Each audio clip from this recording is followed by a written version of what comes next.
Tokyo Olympics 2020. There are less than 2 weeks to go before the curtains go up on the Olympic Games in Tokyo. It is time to summon the heroes. The best athletes in the world have begun assembling in the Japanese capital, and the Indians are going to be there too. I'm Rajaraman, your host in this special 3-part program on All India Radio. Joining me is a special guest, S. Kannan, a vastly experienced journalist who has been to 4 Olympic Games. Thank you very much for your time, Kannan. Thank you very much, Rajaram. First up, what are your expectations from the Indian squad before I bring any of the athletes in? I think expectations are very high this time. Everyone is talking about medals, and nobody's talking about 1 or 2 medals. In fact, everyone is talking about 6 medals. Some are even talking about 10 medals. So I think we can expect a lot of medals across a variety of disciplines, and there's a lot of positivity despite the corona, despite the pandemic. वाकई में लगता है क्योंकि कई countries में कई athletes pull out कर रहे हैं. It's possible we win maximum medals जैसे कि लंदन में हमने जीता 2012 में. It's going to be a strange Olympic Games, Kannan, for sure, because they're not going to be spectators at all. Some have called them the pandemic games, some have called them the emergency games, because Japan is under emergency thanks to the pandemic across the world, not just in Japan. But I think some of our athletes are well prepared for the galleries to be empty. Let's listen into what PV Sindhu, India's silver medalist from Rio, has to say. Well, it's nothing like that. See, now we have to get used to this new normal, and I've already played a couple of tournaments without no spectators. So, I mean, it's not like it's tough, but also definitely it's going to be different because Olympics is where there are a lot of spectators and like cheering and supporting for you. But well, I don't think it should make any difference. Also, at the same time, yeah, it might be their home ground, but even me, I am making sure that I get used to those big stadiums where the shuttle control and the drift make a huge difference. So that is why I'm training in Gachibowli right now to make sure that it is almost the similar way of the courts and the big stadium. So it would be easy for me, and I can actually control the shuttle much more easier. So this is how I'm training, and it's going on well. Also at the same time, well, I think at Olympics it's completely different. It's not something like home ground or people are from the same country. I don't think that should make a difference because Olympics is where altogether the pressure is different, the competition level is different, and I mean, everything is different altogether. Yeah. So I don't think there would be any favor in the home ground or, it would be favorable for her. No, I don't think that. That's very interesting indeed. But before I get you into a discussion, Kannan, let's also listen to what Abhinav Bindra has to say. India's only individual Olympic gold medalist has something very interesting because he was part of the Prime Minister's Olympic Task Force back in 2016, and he has been a quiet observer on the Indian sports scene. Let's listen into what Abhinav has to say. There has been a method to preparation, and I think even the handling of the pandemic situation has been very nicely because there has been proactiveness shown by all concerned, all stakeholders, but there has been proactiveness shown. If you had gone 10 years or 15, 20 years down the road, we may have not reacted with the same nimbleness that we saw now. In sport, it is all about reacting and making decisions in terms of governance with a certain degree of nimbleness, and that definitely we are slowly but surely seeing that coming to our day-to-day running of sport, and that for sure as having definitely a good and positive impact on the performances of our athletes. A lot of good things have happened. That doesn't mean we have perfected our systems. As in sport, we have to always try and be better than what we were yesterday. But certainly there has been a great positive seen in the last years, with good intention. And what is most important and heartening to slowly but surely see, and I hope that this continues, is a sense of collaboration, a spirit of collaboration. Sport is all about collaboration. And for far too long, development of sport in India has happened in silos. He's talked about collaboration in Indian sport. मतलब मिलजुल के जो काम कर रहा है. बहुत important बात उन्होंने mention किया है क्योंकि Government of India under the leadership of Prime Minister Narendra Modi has been really taking personal interest, and they are ensuring that the athlete gets everything. एक शू का लेस लो, या रैकेट का स्ट्रिंग लो, shuttle ले लो, ball ले लो tennis में. For everything you have, enough. There's an abundance. You want a protein supplement, you have it. आपको कुछ चाहिए वातावरण, सेफ्टी का दिया है हमने कैंप्स में. And when you are looking at overall collaboration, you are talking about federation, athlete, coach, government, all the stakeholders. और सबसे ज़्यादा आप देखें टोक्यो के जाने के टाइम पे आपको कोरोना टेस्ट कराना है, कैसे जाएंगे, क्या क्या प्रोटोकॉल फॉलो करेंगे. आई थिंक ये सब का जिक्र कर रहे हैं Abhinav Bindra. I think the surge of confidence among athletes, Kannan, is real because they have fine-tuned their performance. They have prepared really well. You look at Neeraj Chopra, he's training in Europe right now. He asked for time in Europe and he got it. You look at Vinesh Phogat wrestler or Bajrang Punia wrestler, because of the lockdown in India, the second wave in India, they have parked themselves in Europe much of the time. I think the government has been very good in supporting the athletes. The federations and the Indian Olympic Association have all come together. So Abhinav obviously has got his finger on the pulse and he is able to do that. But I think overall, अगर आप देखें तो हमारे athletes जो आज की पीढ़ी है, I think they are ready for the Olympic games. और मुझे लगता है कि वो पूरे तरीके से जांबाज बन के मैदान में उतरने के लिए तैयार है. बिल्कुल सही कहा आपने. मैं समझता हूँ कि अगर ये ओलंपिक्स पिछले साल जुलाई में होते तो शायद इंडियन प्लेयर्स डरे हुए होते. सब सीख चुके हैं कि कोरोना एक वायरस है, इसको कैसे डील करना है. और ये ना भूलें, कई player, hockey player, weight lifting में, इवन सानिया मिर्जा, बहुत सारे प्लेयरों को कोरोना हो चुका है, रिकवर कर चुके हैं. And everyone is going vaccinated. सबको मालूम है कि तैयारी कैसे करनी है, मास्क पहनना ज़रूरी है, 2 गज दूरी, हाथ में सैनिटाइजर रखना है, कैसे बर्ताव रखना. और जापान का ट्रेडिशन सब सीख चुके हैं. बिटवीन जुलाई 2020 एंड जुलाई 2021 जब गेम्स होगा, everybody knows that he has maximise his effort और मैक्सिमाइज्ड हर एफर्ट. और जितना वो तैयारी कर सकते हैं, बेस्ट तैयारी हुई है. सिर्फ एक छोटी सी कमी दिखेगी कि शायद कॉम्पिटिशन उतनी नहीं मिले, but this is almost same for all the countries. And I think this time we can expect lot of surprises. बड़ी अच्छी मेहनत से तैयारी करी है इंडियन खिलाड़ियों ने. आपने अनसर्टेनिटी की बात की है. पिछले साल कोरोना शायद मार्च के टाइम में भारत में आ गया था, मार्च 2020 में. लेकिन खिलाड़ियों के मन में शंका तो पैदा हो गई थी. I think they were all in doubt. One person who has been very open about her doubt is former world champion in weightlifting Mirabai Chanu. Let's listen to what she has to say. ये भी मैं खुद के ऊपर ही करती हूँ कि सबकी प्रेशर तो है कि अभी जो पहले कोई भी पता नहीं चल रही थी क्या होने वाले है, क्या होगी, ओलंपिक भी होगी या नहीं. बहुत सारी चैंपियनशिप होती है, वो भी होगी कि नहीं. तो बहुत सारे उसी टाइम में पूरा हम भी ऐसा लगते है कि क्या है, कुछ प्लान भी नहीं है, क्या करूँ, रूम में पड़े होके क्या करना है, वो सब आती थी थॉट में. तो उसी टाइम में कभी कभी ऐसा शाम के टाइम में ऐसा बाहर ऐसे बैठने जाते हैं ना, तो उसी टाइम में हम सोचते कि अभी होगी, जो भी हो, ये सब ठीक होने की बात तो जरूर गेम तो होगी. तो इसलिए हम इतना डाउन नहीं करने का, हम खुद रूम में जो भी कर सकते हैं या ये बाहर सब कुछ हो रहे हैं, तो हम इधर अंदर जो भी रह रही है हम जगह पे, तो हम कुछ कर सकते हैं, कुछ करके ही रहेगी. तो जब ये सब ठीक होने की बात हम जल्दी कवर करने के लिए, तो हम ऐसे ही सोच के खुद को मोटिवेट करते हैं, या मेरा वीडियो देखती हूँ या ऐसा करके रहती हूँ. मैं तो ज्यादा से ज्यादा मेरा वीडियो में देख के खुद को मोटिवेट करते रहती हूँ मैं, और अच्छा करूंगी और अच्छा करना है. ये तो कहना था मीराबाई चानू का, Kannan.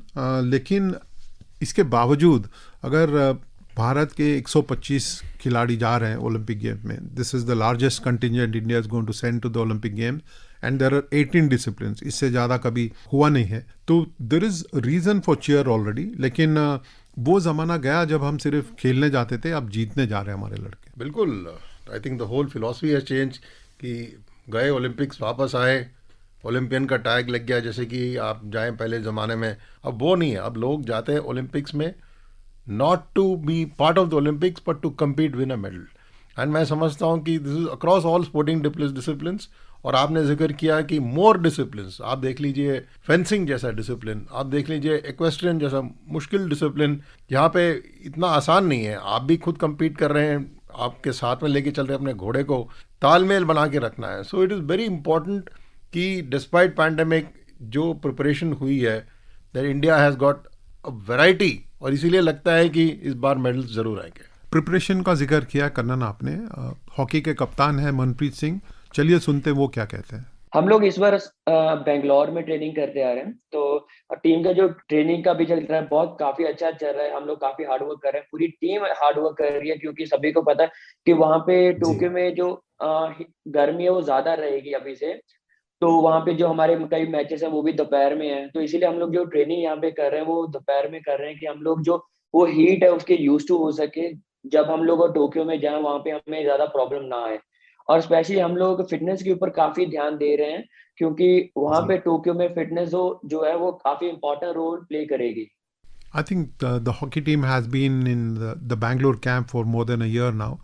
During the pandemic and later, some incredible amount of planning has gone into it, Kanan. Certainly, if you look at it, strategy before the pandemic was that the camp will be placed between two different cities, Bhubaneswar and Bangalore. But realizing that the bio bubble is better off in Bangalore, Sai campus is more secure, they have done this.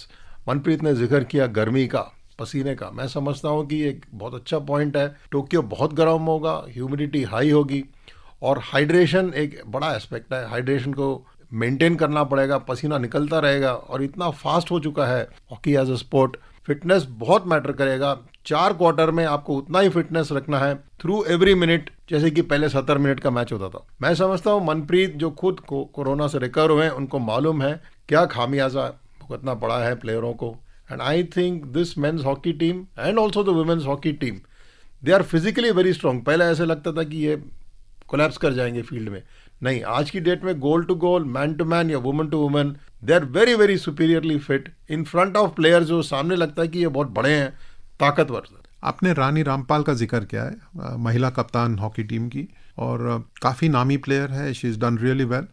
सुनते हैं वो क्या कहती है। Almost 5 year से हम लोग इसके लिए ट्रेनिंग कर रहे हैं, और हर एक एथलीट का या टीम का ड्रीम होता है कि वो कंट्री को ओलंपिक्स में रिप्रेजेंट करे एंड अच्छा परफॉर्म करे, मेडल जीते। सो हमारी टीम का भी वही एम है कि हम जैसे लास्ट ओलंपिक्स में हम फर्स्ट टाइम गए, लेकिन अभी सेकंड ओलंपिक्स है, तो डेफिनेटली हमारी टीम काफी ज्यादा हार्ड वर्क कर रही है। काफी अच्छी टीम है, अभी फिटनेस वाइज भी काफी अच्छी है, टेक्निकली भी काफी अच्छी है। सपोर्टिंग स्टाफ हमारा काफी हेल्प कर रहा है, एंड अभी सब बहुत एक्साइटेड हैं। फिनिशिंग पार्ट है कि जैसे पॉलिशिंग पार्ट होता है वो है, एंड हम सब चीजों पे काम कर रहे हैं। सो डेफिनेटली हम एक्साइटेड हैं एंड हम अच्छा परफॉर्म करेंगे तूफानों को चीर के मंजिलों को छीन ले, आशाएं ले दिल की, उम्मीदें हंसे दिल की, अब मुश्किल नहीं कुछ भी, नहीं कुछ भी। Well, that was Rani Rampal, captain of the Indian women's hockey team, speaking about the preparation level that India's got. And I think there's a lot of planning that has gone into not just the hockey team, but into preparing the whole contingent. Kanan. Very well. If you look at hockey in particular, it's the second time the women's team is going. Rani Rampal जो है पूरा confidence के साथ बात करती हैं, और उन्होंने जिक्र किया physical conditioning, physical training Wayne Lombard के under. It is very important because hockey physical हो चुका है। मेंस हॉकी, वुमेन्स हॉकी दोनों एट पार है। 16 पहला इनका मौका था, इन्होंने 5 साल का प्रिपरेशन का जिक्र किया। देखिए कितनी स्मार्ट है। नॉर्मली ओलंपिक्स टू ओलंपिक 4 साल का होता है। कोरोना काल के बावजूद ये कैंप्स में रहे, कोरोना हुआ फिर भी रिकवर, रानी को भी हुआ था। मैं यही कहता हूँ कि ये जो जनरेशन ऑफ प्लेयर्स जाएंगे ना टोक्यो, बहुत तैयारी करके जा रहे हैं physically and mentally. I think one of the reasons why they are so well prepared, Kanan, and see, people talk about medals, but I think it's about preparation. I think India is pretty well prepared this time, despite the pandemic, despite a lot of hurdles that came in the way. Someone who's kept a close watch on how the preparation has gone is national badminton coach Pulela Gopichand, a Dronacharya, who's produced 2 Olympic medalists in Saina Nehwal and PV Sindhu. Let's listen to what he has to say. Overall, the last 4 to 5 years has been great for sport in general, because when I look back, I think 2016 and 15, the Prime Minister started talking about sport, and it was for the first time that somebody at the highest level in the government actually has taken a keen interest in sport. Not only this, when most of the teams were losing in Rio, it was great to see the Prime Minister backing up the entire team and telling how it is important and how it doesn't matter to lose, but to give the 100% is what matters. It's great time for Indian sport, with sport at grassroots level getting importance. I think it's great time for sport in our country, and I wish and hope that the efforts of the entire government and the players come together in getting fruitful results at the Tokyo Games, because this could be a turning point for us. Very important point that Gopichand makes about how this Olympic Games can bring cheer to this country. Kannan. I think yes, we definitely need cheer. The way Indians have dealt with the pandemic in two ways, it has been very, very difficult, So I think Gopi is speaking from his heart. He's speaking with immense experience, first as an All England champion and also as the mentor and coach of two medalists, Saina Nehwal and PV Sindhu. So when he's talking about that positivity and all that, it's like as if he's making a prediction कि medal आएगा इस बार. Medal शायद भारत के जो sports fans हैं बहुत पसंद करेंगे विनेश फोगट को मिल जाए, because last time we all remember that she suffered a knee injury in the quarterfinals and went out of contention of any medal. Now, some time ago, Vinesh was speaking to people and somebody asked her कि आपको कभी लगा कि खेलते हुए आपको चोट लग गया था ओलंपिक गेम्स में, फिर उसके बाद एक साल पोस्टपोन हो गया गेम्स और आपका एक साल उम्र बढ़ गया और फिर उसके बाद कोविड भी हो गया, तो वाई मी, कभी आपने सोचा ये आपके साथ ही क्यों बीत रहा है? तो सुनते हैं उन्होंने क्या कहा. बहुत सोचती थी सर, पहले सोचती थी काफी कि मेरे साथ ही क्यों हो रहा है, मेरे साथ ही क्यों हो रहा है. रियो में हुआ तब भी यही कि मेरे साथ ही क्यों हुआ ये सब. बट जब एकदम से मैं 6 महीने में जब वापसी की मैट पे जीतने लगी, तब मेरे को फील हुआ कि हाँ मेरे साथ ही इसलिए क्यों हो रहा है ये. तब उसका जवाब मुझे मिल गया था. तो अभी बिल्कुल ऐसा नहीं सोचती कि हाँ मेरे साथ ही क्यों हो रहा है. मुझे लगता है कि ऊपर वाला भी या लगा लो कि हमारी जो यूनिवर्स है वो भी इसलिए आपको चूज करती है कि आप स्ट्रोंग बनो, या आप स्ट्रोंग हो ऑलरेडी, आप और स्ट्रोंग करना चाहते हैं. तो वो अभी माइंड में रहता है कि कोई दिक्कत नहीं, मेरे साथ ही, ये तो सबके साथ होना है. ये तो एक प्रकृति का नियम है. कभी आप हमेशा तो आप एक लय में तो चल ही नहीं सकते. अगर आपको ग्रोथ करना है as a human, as a athlete, तो आपको ये उतार चढ़ाव देखने बहुत जरूरी है. और वो जो इंजरी हुई है या कुछ भी हुआ मेरे साथ, तब आज जो मैं हूँ वो उन्हीं के कारण. चाहे मैं जितने स्ट्रोंग हूँ या मेंटली मैं टफ हूँ, वो इंजरी हुई है, वो मैंने अप डाउन देखे हैं रेसलिंग में, इसलिए मैं हूँ. तो वो एक मुझे खुशी होती है कि हाँ मेरे साथ होता है अब, क्योंकि मैं जितना होगा उतना ही मैं स्ट्रॉन्ग बन के निकलूंगी. वो मुझे अभी भी विश्वास रहता है उस चीज पे. स्ट्रॉन्ग बनने की बात कर रही है Vinesh Phogat. I think it is incredible how Indian athletes are now determined and fiercely competitive. Kanan, जब रियो में इनका दिल टूटा और पाँव टूटा, उसके बाद वो वापस आई. रियो से साओ पाउलो से अबू धाबी, दिल्ली में लैंड किया. वो घर भी नहीं गई. उन्होंने पहले फ्लाइट पकड़ी, वहीं से एयरपोर्ट से गई बॉम्बे, सर्जरी कराई, पूरी रिहैब कराई और ट्रेनिंग पे आई. 2 साल के अंदर एशियन गेम्स का प्रदर्शन और आज ओलंपिक्स की तैयारी. मैं समझता हूँ अगर किसी का दिल टूटा है और वो दिल को दोबारा जोड़ना चाहती है और हमारा दिल जीतना चाहती है, वो Vinesh Phogat. Very nice sentiments, Kanan. I'm sure every Indian athlete will want to hear something like this about them. There are lots of good athletes who are going to Tokyo 2020 from India. They're all well prepared. We will discuss a number of them, but I think for this episode of the special program that we are bringing, I'll let Rani Rampal have the last word. जो भी इस programme को सुन रहे हैं, मेरी और मेरी पूरी टीम की तरफ से उन सबका बहुत बहुत शुक्रिया सुनने के लिए. एंड मेरा उन सबसे यही रिक्वेस्ट है कि आप प्लीज सभी हमें सपोर्ट करें, पूरे इंडियन कॉन्टिजेंट को सपोर्ट करें, जो भी एथलीट टोक्यो में जा रहे हैं पार्टिसिपेट करने के लिए. आप सबकी ब्लेसिंग एंड दुआओं की हमें बहुत जरूरत है. एंड हम लोग अपना पूरा बेस्ट कोशिश करेंगे कि हम अपनी कंट्री को प्राउड फील कराएं. Indeed, cheer for India. With the fond hope that we will all be celebrating good performances by the Indian athletes, this is Rajaraman signing off along with producer Praveen Chand and my friend S. Kanan. Thank you.